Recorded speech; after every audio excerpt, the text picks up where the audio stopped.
Assalamualaikum warahmatullahi wabarakatuh.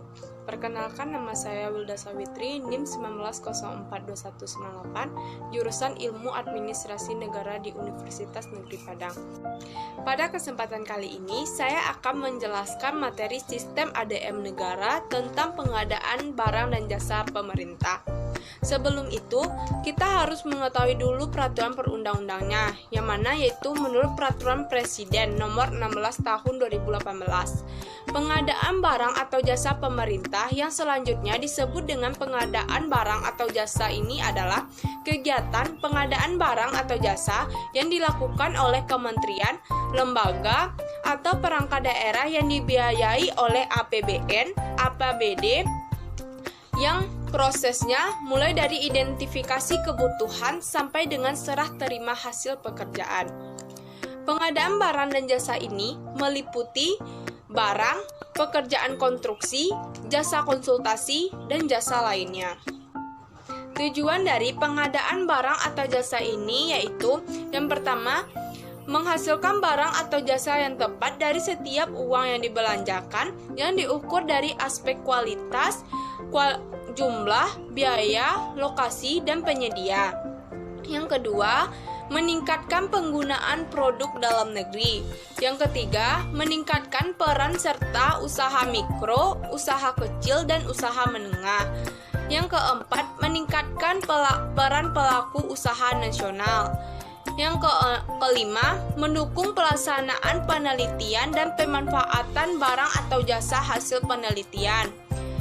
Yang keenam, meningkatkan keikutsertaan industri kreatif. Yang ketujuh, mendorong pemerataan ekonomi. Dan yang terakhir, mendorong pengadaan berkelanjutan.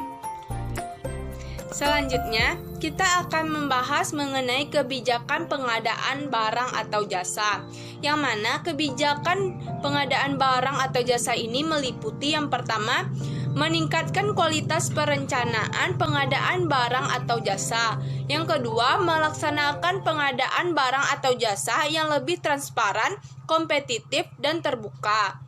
Yang ketiga, memperkuat kapasitas kelembagaan dan sumber daya manusia pengadaan barang atau jasa. Yang keempat, mengembangkan e-marketplace pengadaan barang atau jasa.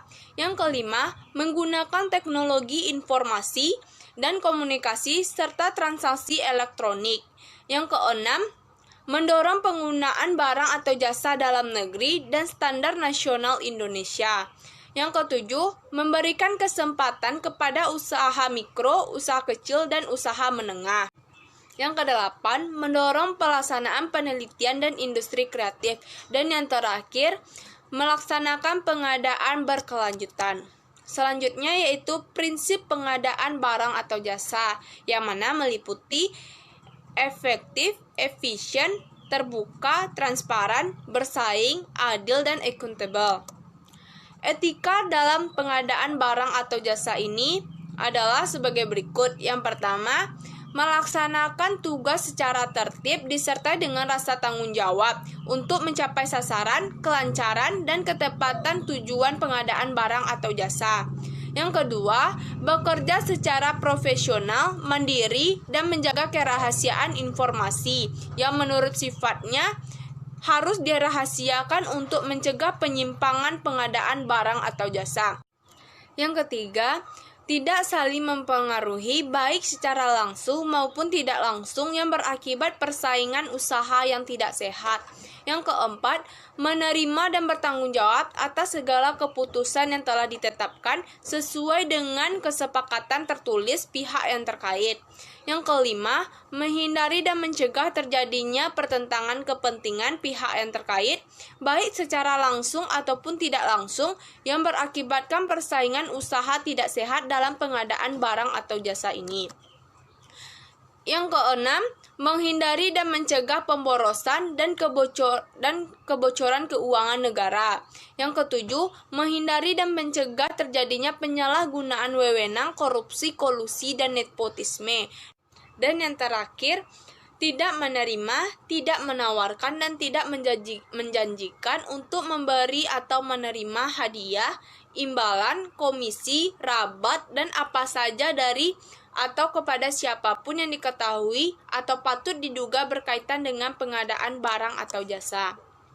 Pelaku dari pengadaan barang dan jasa ini yaitu yang pertama PA, kedua KPA, yang ketiga PPK, yang keempat penjabat pengadaan, yang kelima pokja pemilihan, yang keenam agen pengadaan, yang ketujuh PJ PHP atau PPHP, yang kedelapan penyelenggara swakelola, dan yang terakhir penyedia. Definisi dari pengadaan ini menurut beberapa para ahli, yaitu yang pertama menurut Willy tahun 2010, perolehan barang atau jasa. Hal ini menguntungkan bahwa barang atau jasa yang tepat dan bahwa mereka yang dibeli dengan biaya terbaik untuk memenuhi kebutuhan pembeli dalam hal kualitas dan kuantitas, waktu dan lokasi. Menurut Christopher dan Schooner tahun 2007, yaitu kegiatan untuk mendapatkan barang atau jasa secara transparan, efektif, efisien, sesuai dengan kebutuhan dan keinginan penggunaannya. Dan yang terakhir menurut Equis et al. Tahun perencanaan pengadaan meliputi yang pertama identifikasi kebutuhan, yang kedua penetapan barang atau jasa, yang ketiga cara, yang keempat jadwal, dan yang terakhir anggaran pengadaan barang atau jasa. Selanjutnya yaitu persiapan pengadaan. Hal-hal yang harus dipertimbangkan sebelum menetapkan persiapan pengadaan yaitu yang pertama daftar barang atau jasa dalam e-katalog, yang kedua kriteria barang atau jasa untuk keadaan tertentu, yang ketiga nilai paket pekerjaan, keempat jenis barang atau jasa. Persiapan pengadaan PPK menetapkan spesifikasi teknis atau KAK, harga perkiraan sendiri, rancangan kontrak, uang muka, jaminan uang muka, jaminan pelaksanaan, jaminan pemeliharaan, sertifikasi garansi, dan atau penyesuaian harga. Spesifikasi barang atau jasa ini meliputi yang pertama produksi dalam negeri, yang kedua produk standar nasional Indonesia, yang ketiga produksi industri hijau, yang keempat tersedia dan mencukupi, dan yang terakhir boleh sebut merek. Penetapan KAK yaitu yang pertama uraian pekerjaan, yang kedua waktu pelaksanaan, yang ketiga spesifikasi teknis jasa konsultasi, yang keempat sumber pendanaan, dan yang terakhir perkiraan biaya pekerjaan. Ketentuan umum HPS. HPS disusun berdasarkan keahlian dan menggunakan data yang dipertanggungjawabkan. Nilai HPS bersifat terbuka dan tidak bersifat rahasia. Total HPS adalah hasil perhitungan HPS tambah PPN. HPS disusun paling lama 28 hari kerja sebelum batas akhir. Selanjutnya yaitu jenis kontrak. Barang atau pekerjaan konstruksi atau jasa lain meliputi lumsum, harga satuan, gabungan lumsum dan harga satuan, terima jadi, dan yang terakhir kontrak payung. Jasa konsultasi meliputi lumsum, waktu penugasan, dan kontrak payung. Jadi sekian dari penjelasan materi pengadaan barang atau jasa dari saya.